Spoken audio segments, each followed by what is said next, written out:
Hello, আসসালামু আলাইকুম। আমি আমার ছোট বোনের জন্য একটা গাউন বানাবো। সেটার জন্য এই গ্লিসি কাপড়টা নিয়ে নিলাম আর ভেলভেটের মধ্যে এই কাপড়টা ছিল আমার কাছে। এটা দিয়ে উপরে পার্ট দেব আর এই গ্লিসি টাইপের কাপড়টা নিচে দেব। অর্গানজার মধ্যে কাপড়টা। তো আমি লেসটা ঠিক করছিলাম।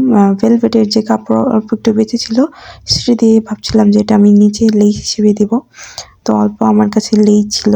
লেসগুলা কেটে যে আমি একটু একটু করে রেখে দিয়েছিলাম, এগুলা টুকটাক আমার কাছে থাকে।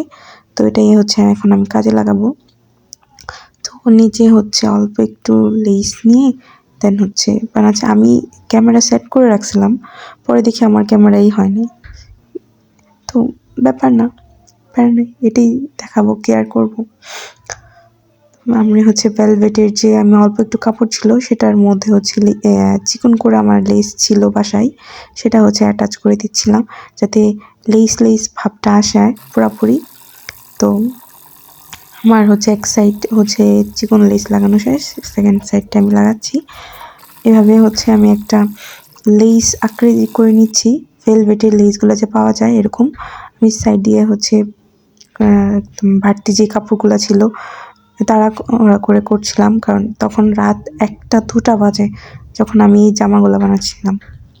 তো আমার কাজগুলো এরকমই, যখন আমি করি শেষ না করা পর্যন্ত আমি উঠি না। তো লেসটা আমি ভাবছিলাম এদিকে দিব না ওইদিকে দিব, তো পরে ভাবলাম যে না, ওইদিকে দিলেই বেশি সুন্দর লাগছে।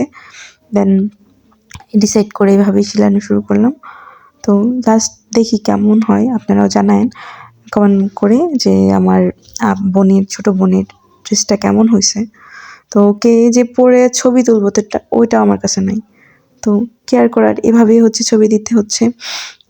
ও অনেক দুষ্ট, ছবি তুলতে চায় না। তো আমার ড্রেসটা কেমন হয়েছে জানায়েন।